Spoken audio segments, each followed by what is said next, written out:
안녕하세요. 저는 징글징글한 인연들을 끊어내고 새로운 마음으로 새 출발하고 있는 여자입니다.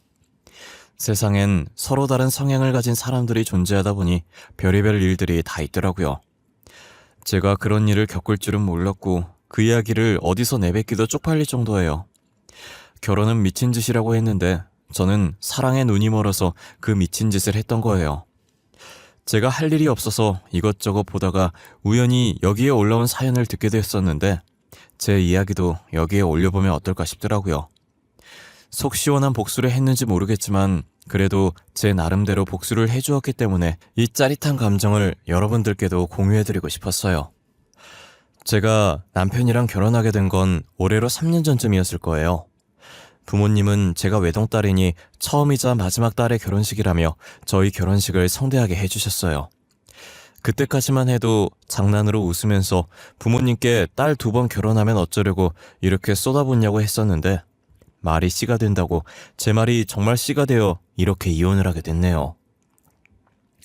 사람은 항상 말을 조심해야 한다고 했는데 직접 겪어보니 저 말을 뼈저리게 느끼게 되었어요. 저는 당시 15년지기에 제일 친한 친구가 있었어요. 그 친구가 소개해줘서 저와 남편이 만나게 됐었어요. 친구가 저와 친구면서 남편과도 친구여서 소개를 해준 것이었거든요. 그땐 친구와 저는 13년 된 사이였고 남편은 친구와 5년 알고 지낸 사이였어요. 친구는 결혼식 입장을 앞두고 있는 순간까지도 남편보다 제가 더 아깝다면서 결혼 다시 생각해보라고 울상인 표정으로 말을 하더라고요. 친구가 그렇게 말할만 했던 게 저희 집안이 조금 잘 살아서 집안도 남편 쪽이 더 기울고 남편은 평범한 직장인에 저는 대기업을 다니고 있어서 직장으로 따져도 남편이 더 기울었어요. 아무래도 그 친구는 15년 동안 항상 자신의 옆에 붙어있던 제가 결혼한다고 하니 시원섭섭한 마음에 괜히 이것저것 딴지를 걸며 툴툴거린 것 같았어요. 더군다나 5년간 알고 지냈던 자신의 친구와 결혼을 하니 친구 2명을 한 번에 잃는 기분일 거잖아요. 저희가 결혼하게 되면 앞으로는 가정에 충실해야 할 것이고 항상 자신과 붙어있던 저희는 서로를 신경 쓰느라 더 이상 자신과 놀아주지 않을 거라는 생각을 한 거예요. 저는 결혼해서도 변함없이 같이 놀러 다닐 거고 붙어있을 거니 걱정하지 말라면서 친구를 달랬어요.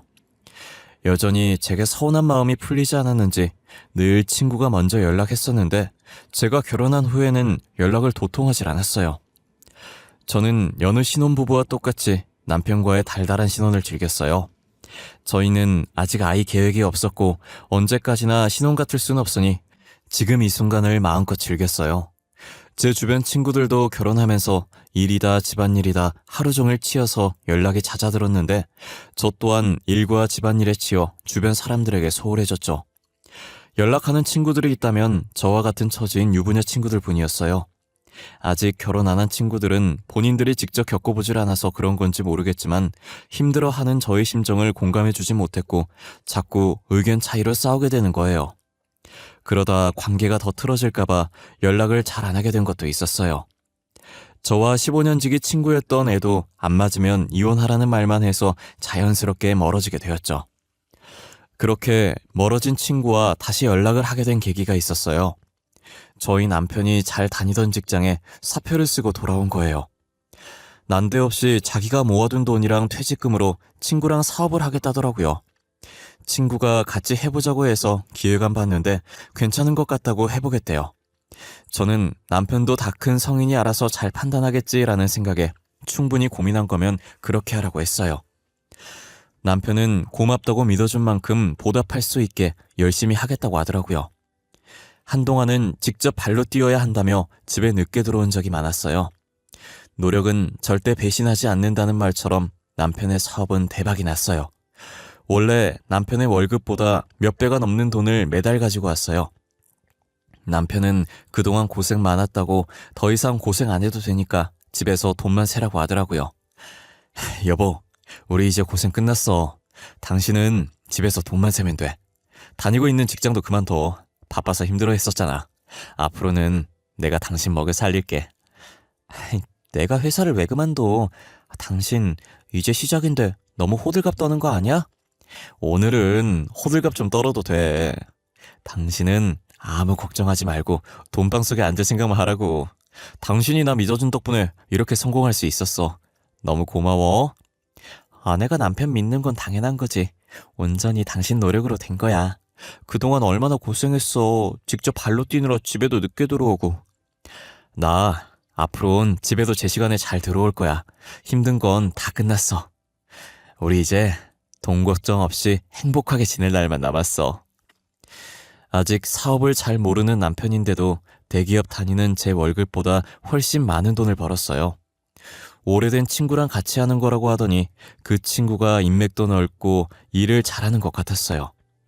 반년 정도 지나서 남편은 제게 명품 선물을 아무렇지 않게 할 만큼 성공했죠. 연락이 끊겼던 15년 지기 친구는 제 남편 소식을 어디서 들었는지 듣고 와서는 저한테 연락이 온 거예요. 제가 먼저 연락하기 전까지 안 할 것 같던 친구가 친한 척을 해가면서 제 안부를 묻더라고요. 말하는 게 제 안부를 묻는 척하면서 남편 근황을 묻는 것 같았어요.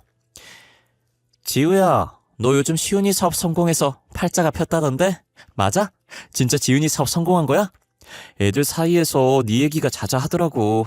그래서 궁금해서 연락해봤어. 희영아, 넌 오랜만에 나한테 연락해서 한다는 말이 그거야? 그래, 나 요즘 팔자 폈어. 너가 들은 대로 남편 덕분에 새삼 살고 있어. 그래? 잘 사는 것 같네.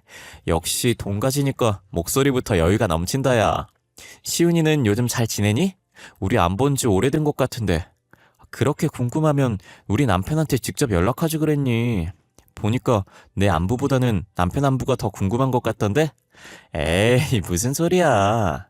네 안부 궁금해서 연락한 거야, 지지배야. 그리고 내가 남의 남편한테 어떻게 연락해. 괜히 연락했다가 이상한 소리나 듣지. 친구는 그 뒤로도 제게 쓰잘데기 없는 연락을 자주 했었어요. 물론 친구 입에서 거론된 사람은 대부분 저희 남편이었지만요.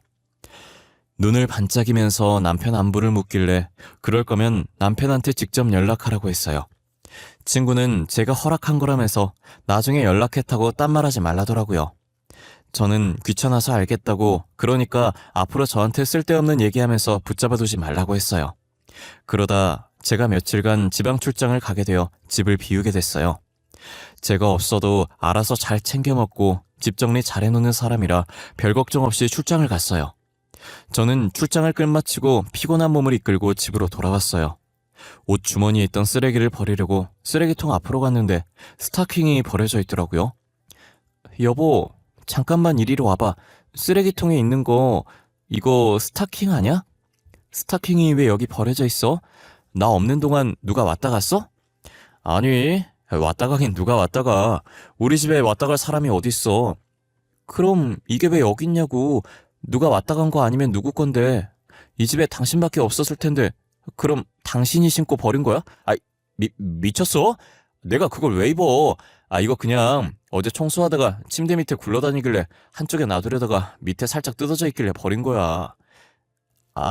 그랬어? 내가 까먹고 안 치워서 이리저리 굴러다녔나 보다. 잘 버렸어.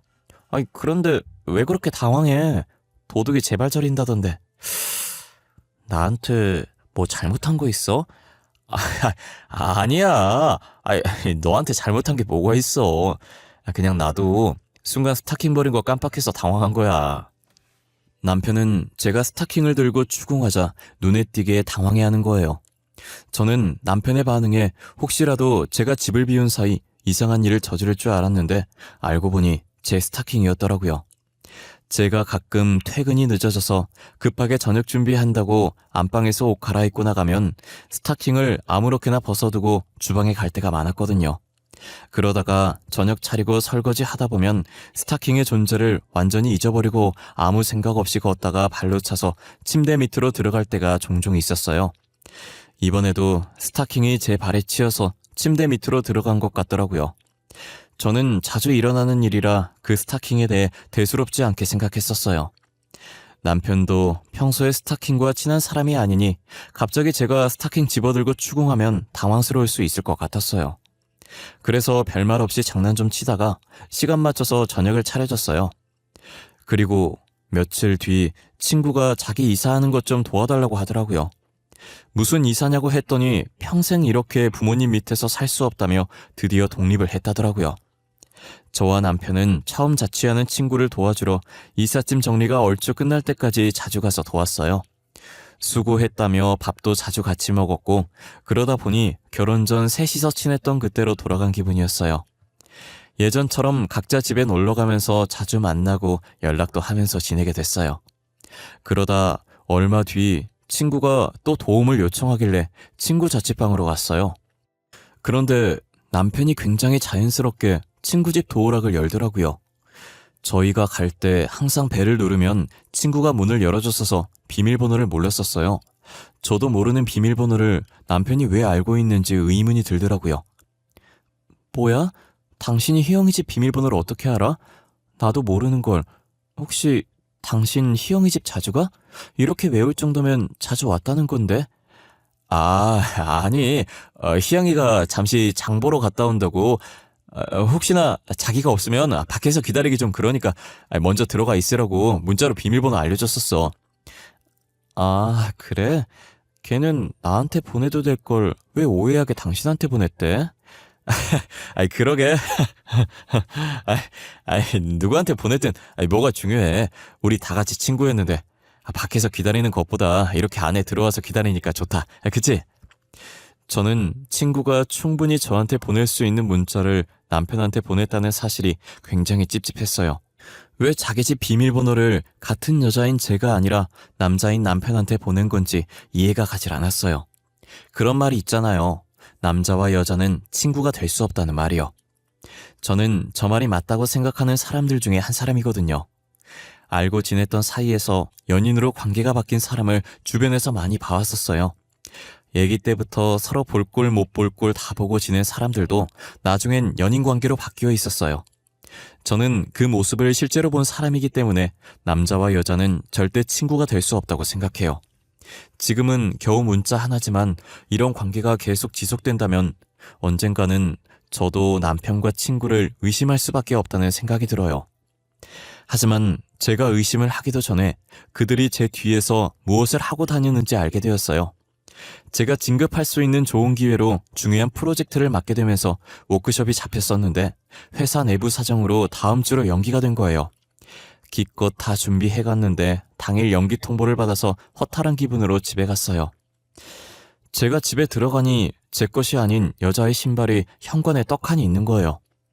처음엔 허탈한 기분이 저를 감싸고 있어서 그 여자 신발을 인식할 정신이 아니었어요. 그래서 놓여져 있는 여자 신발을 제가 발로 살짝 밀어서 그 자리에 제 신발을 벗어뒀죠. 제가 신발을 벗고 거실화를 씻는 순간 어디선가 남자와 여자가 웃고 있는 소리가 들리는 거예요. 처음엔 TV 틀어놨나 했는데 거실 TV가 꺼져 있더라고요. 저는 꺼진 거실 TV를 보자 정신이 차려졌고 천천히 여자의 신발을 쳐다봤어요.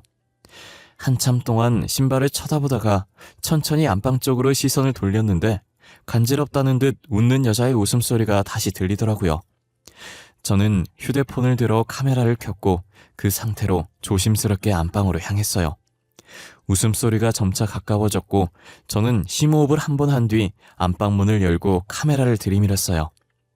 다정하게 나란히 누워 있었는데 여자가 누군지 확인할 틈도 없이 제 손은 카메라 셔터를 마구 눌렀어요. 이 정도 사진이면 증거자료로 충분하겠다는 생각에 휴대폰을 내리니 이제서야 남편 옆에서 이불로 몸을 가리고 있는 친구가 제 눈에 들어오더라고요. 뒤늦게 사태 파악이 됐고 남편과 친구가 나란히 있는 모습을 보고 소리를 질렀어요. 친구는 제가 소리 지르자 허겁지겁 옷을 챙겨서 나가더라고요. 저는 친구가 나가고 안방에 혼자 남겨진 남편을 쳐다봤어요. 남편은 저와 눈이 마주치자 헐레벌떡 제 앞에 와서는 무릎을 꿇더라고요. 여보, 있잖아. 그게 어떻게 된 거냐면 말이야. 그러니까 변명하려고 하지 마. 이미 내 두 눈으로 다 봤는데 여기서 뭘 변명하려고 그래? 그럴 필요 없어. 저번에 내가 출장 갔다 왔을 때 쓰레기통에 버려져 있던 그 스타킹도 김희영 걔 스타킹이었어?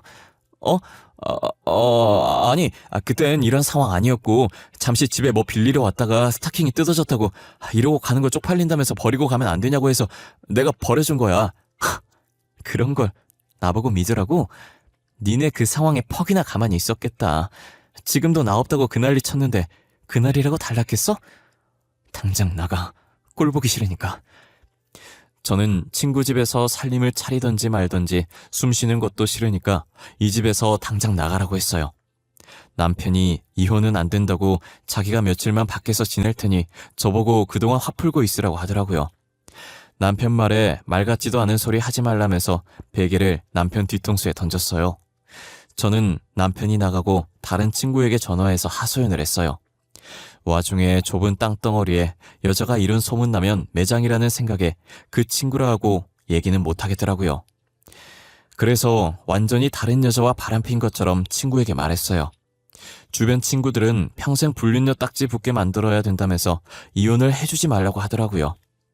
이혼해주면 둘이서 좋다고 만날 텐데 그럼 제가 그들한테 지는 거라고 하면서요. 저는 친구들 말을 듣고 이혼을 해주지 않고 있었어요. 남편이 며칠 뒤 집으로 들어왔고 저희는 각방 생활을 했어요. 집만 공유하고 같이 살면서 철저히 남처럼 행동했죠. 남편과 친구가 저 몰래 계속 만나는 것 같았지만 더 이상 신경을 쓰지 않기로 했어요. 저는 하루 연차 내고 기분 전환을 할 겸 안방 인테리어를 완전히 바꾸고 있었는데 옷장과 옷장 사이를 벌리니 틈 사이로 서류 봉투가 하나 떨어지더라고요. 떨어진 서류 봉투를 들어올리니 뭐가 들은 건지 꽤나 무거운 거예요. 두툼한 게 서류가 많이 들어있었고 남편이 놔둔 것 같길래 옆으로 빼놨어요. 그런데 여자의 촉이 무서운 거라고 괜시리 저 봉투 안에 든 서류들이 보고 싶어지는 거예요. 볼까 말까 고민하다가 봉투를 열었는데 명부가 하나 나오더라고요. 혼자서 아무리 봐도 이게 무슨 명부인지 모르겠는 거예요. 저는 혹시나 하는 마음에 변호사 친구를 찾아가서 봉투를 내밀었어요. 친구는 제게 받은 봉투 속 명부를 자세히 보더니 미간에 주름이 들어가더라고요. 왜 그래? 이게 무슨 명부인데? 도대체 무슨 명부길래 네 표정이 점점 썩어들어가? 드라마에 나오는 안 좋은 거 엮어 있는 명부야? 그런 거야? 혹시 너네 남편 무슨 일을 하는지 물어봐도 되나? 이 명부 내용이 조금 심각한 것 같은데. 남편 무슨 일 하는지는 잘 모르는데 그냥 사업하는 것만 알고 있어. 일부러 내가 참견하는 것 같아서 자세히는 안 물어봐서 몰라. 지우야, 이런 말 해도 될지 모르겠지만 너네 남편 아무래도 사기꾼인 것 같아. 너까지 피해보기 전에 하루라도 빨리 이혼하는 게 좋을 것 같은데. 알고 보니 남편은 사업을 하는 게 아니라 순진한 사람들을 상대로 사기를 치고 다녔었어요. 부동산 쪽으로 사기를 치고 있었고 그 명부는 남편이 돈을 빼돌린 내역들이 적혀있는 명부였어요. 변호사 친구는 꽤 큰 건인 것 같다고 피해보기 전에 남편과 이혼을 하라고 했어요. 저는 명부를 다시 들고 변호사 사무실을 나왔고 들고 온 명부를 원래 위치에 뒀어요. 이혼하라는 변호사 친구의 말에 저번에 찍어뒀던 증거들로 이혼 소송을 준비했어요. 남편과 친구를 상대로 이혼 소송과 상간녀 소송을 했고 서류 접수를 한 날 친구를 찾아갔어요. 그 일 이후로 첫 대면이라 그런지 친구가 저를 보고 흠칫 놀라더라고요. 나 너랑 싸우러 온 거 아니야. 내가 남편 놓아주려고 이 말 하러 온 거야. 내가 남편 놓아줄 테니까 이제 둘이서 편하게 만나. 진짜야? 나중에 딴 말 하기 없기다. 분명히 네가 네 입으로 시은이 놓아준다고 한 거야. 알겠어. 이미 이혼 소송하고 오는 길이야. 그리고 너한테도 상간녀 소송 걸었어. 이건 15년 지기 친구 배신한 벌이니까 너무 억울해하지 말고. 그래, 나 사실 너보다 먼저 시은이 좋아했었어. 솔직히 나는 둘이 잘 될지 모르고 소개해준 거거든. 지금이라도 시은이 놓아줘서 고마워. 그리고 미안해. 나 용서하지 마. 용서 안 해도 돼. 안 그래도 용서할 생각 없었어. 너네 둘 내가 두고두고 저주할 거야. 내가 죽는 날까지 너네 저주하다 죽을 거야. 그러니까 너넨 평생 나한테 미안해하면서 살아. 그리고 앞으로 마주치지 말자. 친구에게 차분한 목소리로 남편과 이혼하겠다고 이제 둘이서 편하게 만나라고 했어요. 친구는 제 말에 미안하다면서 자신을 용서하지 말라고 흐느꼈어요. 저는 용서할 마음이 전혀 없고 평생 저주할 거라는 말을 남긴 채 먼저 일어났어요. 그리고 곧장 집으로 가서 제 짐을 챙겼고 원래 위치에 놔뒀던 남편의 명부를 제가 같이 챙겼어요. 집 나오기 전에 남편 보라고 탁자 위에 다시는 연락하지 말고 우연이라도 마주치지 말자는 쪽지와 함께 이혼소송 서류를 가지런히 올려두고 나왔어요. 남편이 집에 와서 서류를 받는지 제게 전화를 했었지만 저는 끝까지 받지 않았어요. 그렇게 전 남편과 친구에게 위자료를 받았고 그 둘은 이혼하길 기다렸다는 듯 혼인신고를 했더라고요. 뻔뻔하게 바람은 폈지만 주변 사람들한테 눈치는 보였는지 결혼식은 하지 않았어요. 저는 전 남편의 명부를 들고 언제 터뜨리는 게 가장 좋을지 생각했어요. 제 경험상 신혼생활이 3개월까지는 여전히 연애하는 기분 들고 행복하더라고요. 그래서 가장 행복할 3개월 차에 접어들었을 때 전 남편의 명부를 경찰서에 넘겼어요. 명부엔 그동안 전 남편이 돈을 빼돌린 내역들이 굉장히 세세하게 적혀 있어서 명부 하나만으로도 전 남편을 교도소에 집어넣기엔 충분하더라고요. 게다가 엎친 데 덮친 격으로 피해자들도 같은 시각에 전 남편 집을 찾아간 것 같았어요. 친구가 다급한 목소리로 제게 전화를 해서 급한 일이 있다고 당장 만나자고 하더라고요. 도대체 무슨 일로 사람을 오라가라 하는 거야? 내가 앞으로 마주치지 말자고 했을 텐데. 너 일부러 그런 거지? 이시훈 사기꾼인 거 알고 일부러 나한테 떠넘긴 거지? 맞지? 지금 사람들 집으로 찾아와서 돈 될 만한 물건들 가지고 가고 난리야. 이시훈 그놈은 새벽에 몰래 도망갔고. 아, 이시훈 사기꾼이래. 난 몰랐네. 어머, 어쩐다니. 너네 집 난리도 아니겠다. 아참참. 그럼 너네 집은 어떻게 되는 거야? 그거 이시훈 명의 아니야? 그 집? 야, 말도 마라. 그거 이시훈 명의로 된 자가인 줄 알았는데 월세 살고 있었더라? 심지어 월세까지 밀려서 집주인이 나보고 월세 내놓으라고 난리도 아니야. 진짜 엎친 데 덮친 격이네. 그것도 다 네 업보지. 어쩌겠어. 그치? 그리고 나 지금 너 넋두리 들어줄 시간 없어. 그럴 사이도 아니고. 나 지금 바빠서 이만 가볼게. 친구는 피해자들 피해서 나왔는지 머리도 산발에 옷도 후줄근하게 와서는 꼴이 말이 아니더라고요. 와중에 전 남편은 친구만 놔두고 필요한 짐 챙겨서 새벽에 몰래 도망을 갔더라고요. 아마 짐 챙기면서 명부 없어진 거 알고 그거 찾느라 애 좀 많이 먹었을 거예요. 그래도 도망가고 없는 걸 보면 명부 찾다가 포기하고 간 듯하네요. 전 남편은 도주한 지 한 달 만에 잡혔고 합의할 돈이 없어서 징역을 살게 됐어요. 과연 전 남편은 진짜 합의할 돈이 없어서 합의를 안 했을까요? 저는 도주했던 동안 사기쳐서 받은 돈을 다른 곳에 숨겨두지 않았을까 하는 생각을 해요. 그 돈까지 찾아서 완벽한 복수를 해주고 싶었지만 어디에 있는지 찾을 방도가 없으니 포기했어요. 그 와중에 친구는 전 남편의 아이를 임신했더라고요. 너무 늦게 알아서 이미 아이가 조금 큰 상태였어요.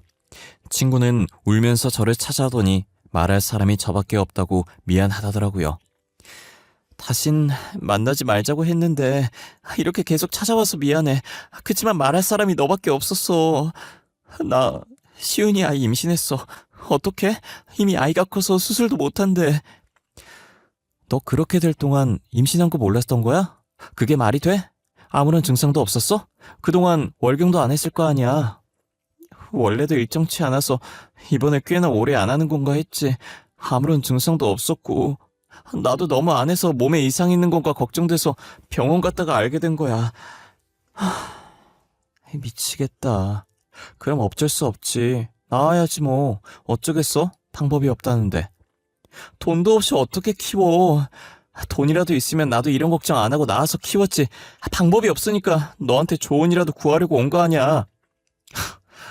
내 남편 뺏어서 임신까지 한 주제 왜 나한테 난리야? 네가 사고 쳤으면 네가 수습해. 나한테 찾아와서 귀찮게 하지 말고. 너 다시는 나한테 연락하지 마라.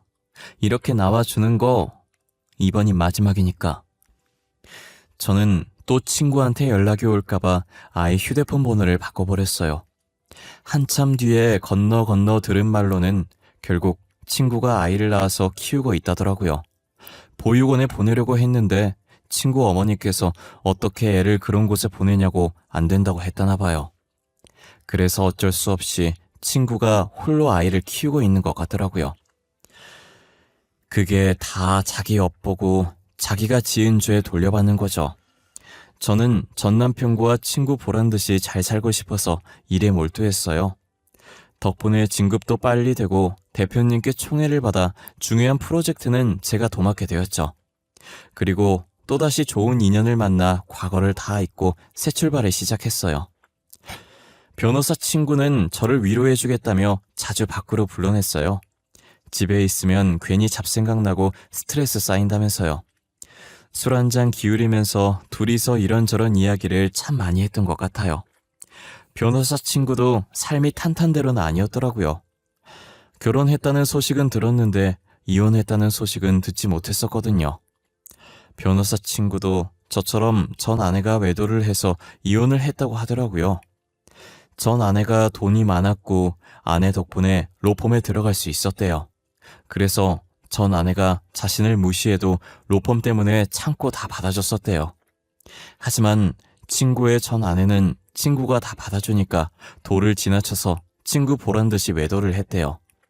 그래서 전 아내와 이혼을 하고 있는 돈 없는 돈 끌어서 자신의 이름으로 된 사무실을 하나 차렸다고 하더라고요.